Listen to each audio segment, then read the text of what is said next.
अस्सलाम वालेकुम students, how are you. अच्छा जी, चलें आज इस लेक्चर में मैं आपको ट्रांसपैरेशन की सिग्निफिकेंस बताऊंगी और कुछ फैक्टर्स हम डिस्कस करेंगे जो कि ट्रांसपैरेशन के रेट को इफ़ेक्ट करते हैं। मतलब कौन से ऐसे रेट्स हैं जिसकी वजह से ट्रांसपैरेशन इंक्रीज़ होता है या डिक्रीज़ होता है प्लांट के अंदर। ठीक है, इससे पहले वाले लेक्चर में हम ट्रांसपैरेशन को काफ़ी डिटेल में डिस्कस कर चुके हैं। ठीक है, और इसके अलावा हमने स्टोमेटा को भी डिस्कस किया था, उसका स्ट्रक्चर पढ़ा था और किस तरीके से हमने देखा था कि गार्ड सेल्स जो हैं वो टर्जिट हो जाते हैं, देन ओपन हो जाते हैं स्टोमेटा, और इसके बाद फिर जब वो फ्लेसिड हो जाते हैं तो फिर गार्ड सेल्स जो होते हैं वो क्या हो जाते हैं, क्लोज हो जाते हैं। ठीक है, तो ओपनिंग एंड क्लोजिंग मैकेनिज्म था स्टोमेटा का जो कि ट्रांसपैरेशन के रेट से रिलेटेड था। अब हम आ जाते हैं कि सिग्निफिकेंस यानी कि ट्रांसपैरेशन जो है जो प्लांट बॉडी के अंदर हो रहा है, इसकी क्या सिग्निफिकेंस है। बेसिकली ट्रांसपैरेशन का जो प्रोसेस होता है वो आपकी प्लांट बॉडी के अंदर वाटर कंसंट्रेशन को लो रखता है। ठीक है, यानी कि ट्रांसपैरेशन मेंटेन कर रहा होता है कि आपका वाटर कंसंट्रेशन लो रहे और high concentration of solute in cell, यानी कि हाई सॉल्यूट पोटेंशियल होता है और वाटर कंसंट्रेशन क्या हो जाती है, लो हो जाती है। लेकिन ये जो हाई सॉल्यूट आपके पास जो हाई सॉल्यूट पोटेंशियल होता है आपके पास, यानी कि मिनरल्स जब हाई सॉल्यूट आपके पास हो जाते हैं तो ये बार बार लीफ को अट्रैक्ट कर रहे होते हैं ताकि वो ज़्यादा से ज़्यादा लीफ की एपिडर्मिस पर मौजूद होते हैं। ठीक है ना, ये सॉल्ट कंटेंट जो होते हैं, अब ये बार बार यहाँ से अट्रैक्ट करेंगे कि ज़्यादा से ज़्यादा वाटर जो है वो यहाँ पर आए और फिर ट्रांसपैरेशन हो जाए। ठीक है, अब ये जितनी ज़्यादा अमाउंट में हाई सॉल्यूट जो है वो वाटर को अट्रैक्ट करेंगे, उसी तरीके से वाटर क्या करता जाएगा, वाटर अट्रैक्ट होता जाएगा कहाँ से, जाइलम से। यानी कि जाइलम में जो आपके पास स्टोर वाटर है वो बार बार लीफ क्या करता रहेगा, जाइलम से अट्रैक्ट करवाता रहेगा वहाँ से। अच्छा जी, अब जब यहाँ से लीफ जाइलम से आपके पास वाटर बार बार आपके पास लीफ पे जा रहा है तो यहाँ पर जो आपके पास जाइलम कंटेंट है वहाँ इस विड्रॉल यानी कि कंटिन्यूस विड्रॉल की वजह से, बार बार जाइलम से वाटर लेने की वजह से क्या हो जाता है, वाटर की कमी हो जाती है जाइलम में। यानी कि जाइलम ने जो वाटर स्टोर किया हुआ था वहाँ पर क्या हो गया, अब जाहिर सी बात है बार बार अट्रैक्ट हो रहा है, बार बार वाटर जो है वो लीफ की तरफ जाएगा तो वहाँ पे हाई सॉल्यूट कॉन्सेंट्रेशन की वजह से, तो इस वजह से क्या होगा कि यहाँ पे जाइलम में एक डेफिशिएट यानी कि कमी वाक़ हो जाती है किसकी, वाटर की। और इस वजह से यानी कि ये जो बार बार कंटिन्यूस जाइलम से विड्रॉ किया जा रहा है वाटर, तो इसकी वजह से यहाँ पर एक फोर्स जनरेट हो जाती है। ठीक है, उस फोर्स का नाम होता है ट्रांसपैरेशन पुल, यानी कि उस फोर्स को हम टेंशन भी कह सकते हैं, उस फोर्स को हम पुल भी कह सकते हैं। तो बेसिकली पुल और टेंशन जो है वो फोर्स का ही दूसरा नाम है। तो ये बार बार जो कंटिन्यूस विड्रॉल जाइलम से वाटर का होता है, इसकी वजह से यहाँ पर एक फोर्स जनरेट हो जाती है जिसको हम क्या कहते हैं, ट्रांसपैरेशन पुल। ठीक है, अब इस ट्रांसपैरेशन पुल फोर्स जब जनरेट हो जाती है तो यहाँ पर आपके पास क्या हो जाता है कि यहाँ पर कोहेजन ऑफ वाटर मॉलिक्यूल्स, यानी कि कोहेजन ऑफ वाटर मॉलिक्यूल्स कहते हैं कि वाटर के मॉलिक्यूल्स को अट्रैक्ट करना। ठीक है, अब यहाँ पर ट्रांसपैरेशन फोर्स जो जनरेट हुई तो इसकी वजह से क्या होता है कि वाटर जो है जाइलम वेसल्स में वाटर को अपवर्ड लिया जाता है, यानी कि जाइलम वेसल्स में जो पानी खत्म हो गया है, अब जाइलम वेसल भी क्या करेगा, जाइलम वेसल तक प्लांट अपना वाटर कंटेंट पहुंचाएगा। ठीक है, तो कंटिन्यूस विड्रॉल की वजह से वहाँ पर एक कॉलम टाइप यानी कि एक कह लीजिए एक जगह एक स्पेस टाइप का वहाँ पर कॉलम बन जाता है जिसको कहा जाता है ट्रांसपैरेशन स्ट्रीम। ठीक है, ये बेसिकली किसको हेल्प कर रहा होता है, ascent of SAP. Now ascent of SAP क्या चीज़ है, यानी कि आपका वाटर मॉलिक्यूल्स और सॉल्ट जो हैं आपके अपवर्ड डायरेक्शन में प्लांट को भिजवाना, यानी कि जाइलम वेसल तक भिजवाने को कहा जाता है एसेंट ऑफ सैप। ठीक है, तो बेसिकली ये जो सबसे पहले ट्रांसपैरेशन को हम दोबारा से थोड़ा सा रिव्यू करते हैं। ये transpiration maintain low concentration of water को मेंटेन कर देता है। ठीक है, लेकिन जो हाई सॉल्यूट कंसंट्रेशन के आपके पास सॉल्यूट्स होते हैं वो वाटर को अट्रैक्ट करवाते हैं ताकि वाटर कंटिन्यूस विड्रॉल होने लगता है जाइलम वेसल से। तो यहाँ पर फिर वाटर की कमी हो जाती है जाइलम वेसल में और फिर यहाँ पर एक फोर्स जनरेट हो जाती है जिसको ट्रांसपैरेशन पुल कहा जाता है।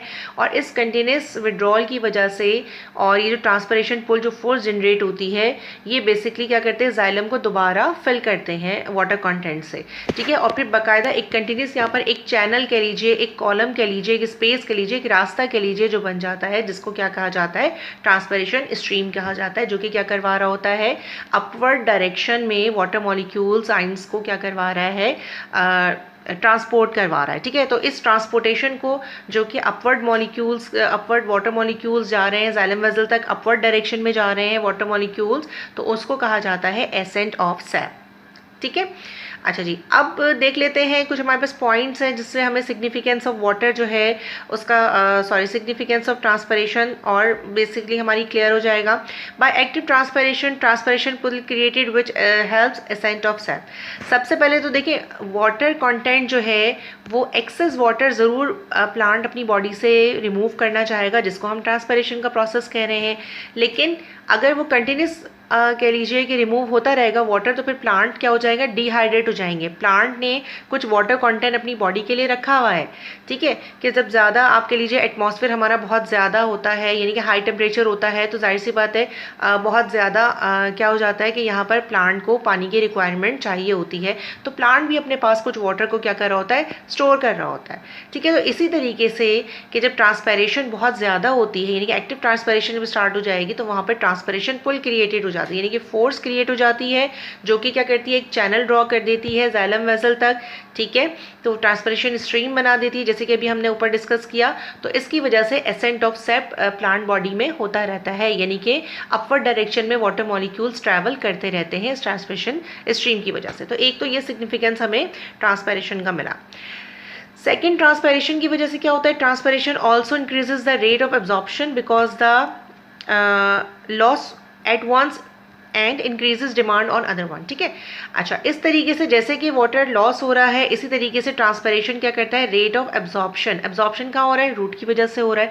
तो जितनी इंक्रीजेस के साथ ट्रांसपैरेशन का प्रोसेस होगा, उसी इंक्रीज के साथ रेट ऑफ एब्जॉर्प्शन भी क्या हो जाएगा, डेवलप हो जाएगा। यानी कि जितना इंक्रीज आपका ट्रांसपैरेशन प्रोसेस होगा, उसी तरीके से रेट ऑफ एब्जॉर्प्शन भी क्या हो जाएगा, यानी कि पानी जो एब्जॉर्ब करना है, वाटर कॉन्टेंट, मिनरल कॉन्टेंट, वो सब भी क्या हो जाएंगे, इंक्रीज हो जाएंगे। अच्छा, और इसके अलावा transpiration get rids of excess amount of water from plant, ठीक है। ट्रांसपैरेशन की वजह से क्या होता है, जो प्लांट का एक्सेस वाटर होता है, जो कि प्लांट को नहीं चाहिए, वो क्या हो जाएगा, रिमूव हो जाएगा प्लांट से।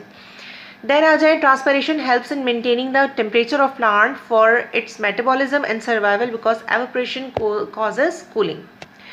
अच्छा, अब यहाँ पर क्या है, ट्रांसपैरेशन की वजह से क्या होता है, जब एक्सेस वाटर प्लांट का निकल जाता है, एक्सेस वाटर रिमूव हो जाता है, तो इसकी वजह से प्लांट का टेम्परेचर भी क्या होता है उसका, क्योंकि उसने भी क्या करना है, जाहिर सी बात है कुछ मेटाबॉलिज्म हो रहे हैं, ठीक है ना, फूड सिंथेसिस हो रही है, ब्रेक डाउन हो रही है, डायरेक्शन अपवर्ड डायरेक्शन की तरफ जा रही है, डिस्ट्रीब्यूट हो रही है। तो ये सारे प्रोसेस जो हो रहे होते हैं प्लांट के मेटाबॉलिज्म कहलाते हैं। तो ट्रांसपैरेशन की वजह से क्या होता है, प्लांट्स का इंटरनल टेम्परेचर मेंटेन रहता है, जिसकी वजह से वो अपने सारे मेटाबॉलिज्म परफॉर्म करता है। Opening and closing of stomata is also regulated by transpiration which directly influences upon the rate of photosynthesis and respiration, ठीक है। जैसे कि मैंने लास्ट स्टोमेटा के लेक्चर में आपको बताया था कि स्टोमेटा के ओपनिंग और क्लोजिंग जो रेगुलेट होते हैं ट्रांसपैरेशन के जरिए, इसी वजह से ये डायरेक्टली इन्फ्लुएंस होते हैं किससे, फोटोसिंथेसिस के प्रोसेस से और रेस्पिरेशन के प्रोसेस से। फोटोसिंथेसिस का प्रोसेस डे टाइम में होता है, ठीक है, बहुत तेज़ी के साथ होता है। इसी तरीके से जितनी तेज़ी के साथ होता है, ट्रांसपैरेशन का प्रोसेस भी उसी तरीके से हो रहा होता है। और रेस्पिरेशन मतलब गैसियस एक्सचेंज, जब हम रेस्पिरेशन की बात करेंगे तो प्लांट की रेस्पिरेशन का मतलब है गैसियस एक्सचेंज, यानी कि प्लांट क्या कर रहा होता है, उसी स्टोमेटा और जिस तरह से क्लोजिंग और ओपनिंग मैकेनिज्म जो स्टोमेटा का होता है, उसी रफ्तार से क्या होता है, कार्बन डाइऑक्साइड एटमॉस्फेयर से हासिल कर रहा होता है और फिर अपने प्रोसेस के ज़रिए ऑक्सीजन जो है वो एक्सहेल कर रहा होता है, जो कि हम एटमॉस्फेयर में से लिविंग ऑर्गेनिजम्स के, अदर लिविंग ऑर्गेनिज्म के काम आती है। तो ये बेसिकली कुछ ट्रांसपैरेशन के आपके पास सिग्निफिकेंस कह लीजिए, ठीक है। फिर क्या होता है कि अगर ट्रांसपैरेशन जो है, number of plants die in hot summer due to excessive loss of water from aerial parts. अब टेम्परेचर ज़्यादा होता है तो रेट ऑफ ट्रांसपैरेशन में इंक्रीज़ हो जाता है, लेकिन जब बहुत ज़्यादा हॉट वेदर होता है, बहुत टेम्परेचर बहुत ज़्यादा होता है, तो ये बाज़ प्लांट में से क्या होता है कि कुछ एक्सेस वाटर रिमूव हो जाता है, जो कि उनकी ज़रूरत के हिसाब से भी था, लेकिन वो भी क्या हो जाता है, रिमूव हो जाता है। इसकी वजह से क्या होता है, विल्टिंग कह देते हैं, मुरझाए हुए को कह सकते हैं हम, ठीक है। तो इसकी जब एक्सेस वाटर जो प्लांट की अपनी रिक्वायरमेंट था, वो भी क्या हो जाएगा, आपके एक्सेस टेम्परेचर की वजह से वो भी प्लांट से रिमूव हो जाएगा। तो फिर क्या कंडीशन आ जाएगी, वहाँ पे डिहाइड्रेटेड कंडीशन हो जाएगी, प्लांट की विल्टेड कंडीशन हो जाएगी, ठीक है। और इस वजह से बहुत सारे पौधे जो होते हैं, ठीक है, वो भी क्या हो जाते हैं, ख़त्म हो जाते हैं। ओके जी, ठीक है जी। अब यहाँ पर ये बेसिकली हमने सिग्निफिकेंस स्टडी किए थे। अब हम चलते हैं कुछ फैक्टर्स की तरफ, यानी कि वो कौन कौन से फैक्टर्स हैं, कौन कौन से कह लीजिए हमारे पास ऐसे असरात होते हैं जिनकी वजह से ट्रांसपरेशन का रेट जो है वो कभी हायर हो जाता है या कभी डिक्रीज़ हो जाता है।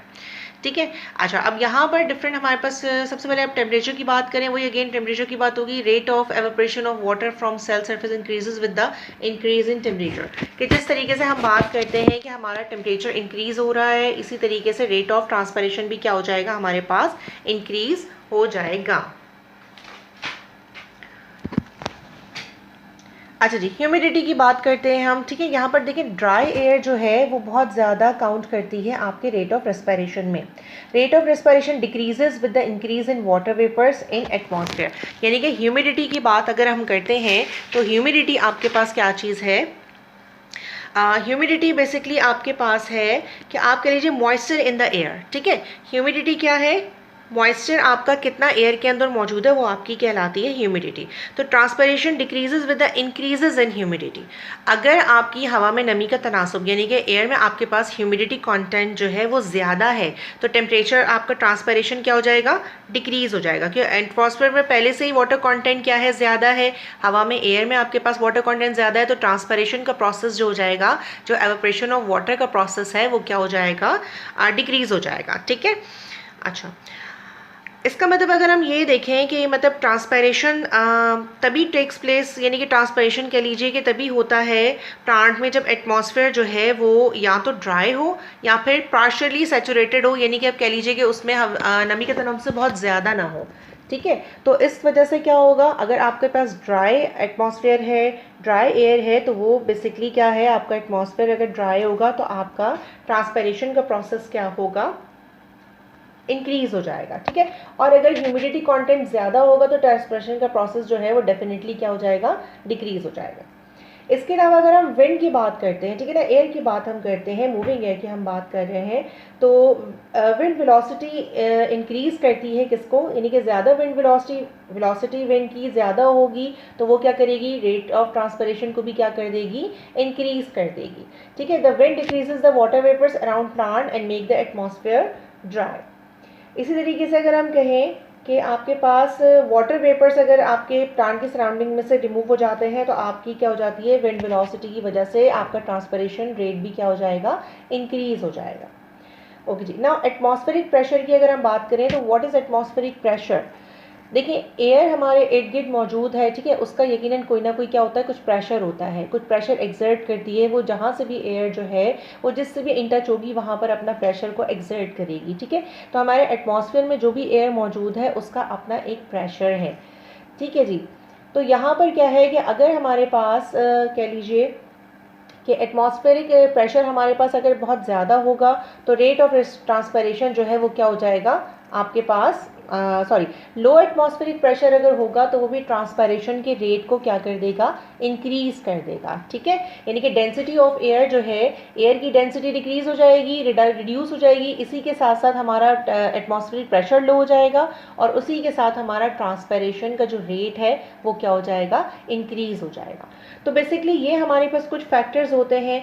और अगर हम इसमें देखें तो हमारे पास एक अगर हम और फैक्टर की बात करते हैं तो लाइट बेसिकली जो है वो भी इम्पॉर्टेंट फैक्टर कंसीडर होता है, बट आपकी इस वक्त सिलेबस में इंक्लूड नहीं है, लेकिन फिर भी आपकी नॉलेज के लिए मैं बताती चलूँ कि बेसिकली लाइट इम्पॉर्टेंट फैक्टर कैसे हो सकता है आप ट्रांसपरेशन का, क्योंकि लाइट डिपेंड करता है, जो आपका सनलाइट है वो डिपेंड करती है आपकी opening and closing mechanism of stomata को। ठीक है, तो ओपन और क्लोज हमने कहा था कि ड्यूरिंग डे टाइम फोटोसिंथेसिस का प्रोसेस आपके पास प्लांट में हो रहा होता है, नाइट टाइम पे नहीं होता। इसी तरीके से कि आपके पास जब फोटोसिंथेसिस का प्रोसेस होगा तो वो फोटोसिंथेसिस जो सॉल्यूट्स हैं जो कि आपकी फूड प्रिपेयर हो रही है तो उससे क्या हो जाएंगे, आपके जो सेल हैं प्लांट के वो क्या हो जाएंगे, टर्जिड हो जाएंगे। जब वो प्लांट सेल जो है वो टर्जिड हो जाएंगे तो बेसिकली उनको क्या होना है, फ्लैसिड होना है। ठीक है, तो उसमें वाटर कंटेंट, मिनरल कंटेंट ज़्यादा हो गया तो वहाँ पर ट्रांसपरेशन का प्रोसेस, फिर हमने कहा था कि स्टोमेटा के गार्ड सेल्स क्या हो जाते हैं, वहाँ पे ओपन हो जाते हैं, जिसकी जिसकी वजह से क्या हो जाता है, ट्रांसपरेशन का प्रोसेस स्टार्ट हो जाता है, ठीक है। और जब ये आपके पास गार्ड सेल्स बंद हो जाएंगे यानी कि फ्लैसिड हो जाएंगे, वाटर कंटेंट जो एक्सेस था वो निकल जाएगा, तो फिर आपके पास स्टोमेटा क्या हो जाते हैं, क्लोज हो जाते हैं। तो बेसिकली लाइट भी जो है नाइट टाइम पर आपके पास फोटोसिंथेसिस प्रोसेस नहीं होता, opening and closing mechanism stomata का नहीं हो रहा होता, तो इस वजह से ट्रांसपरेशन का प्रोसेस भी नाइट टाइम पे नहीं होता। तो बेसिकली लाइट को भी हम कंसीडर करते हैं कि एक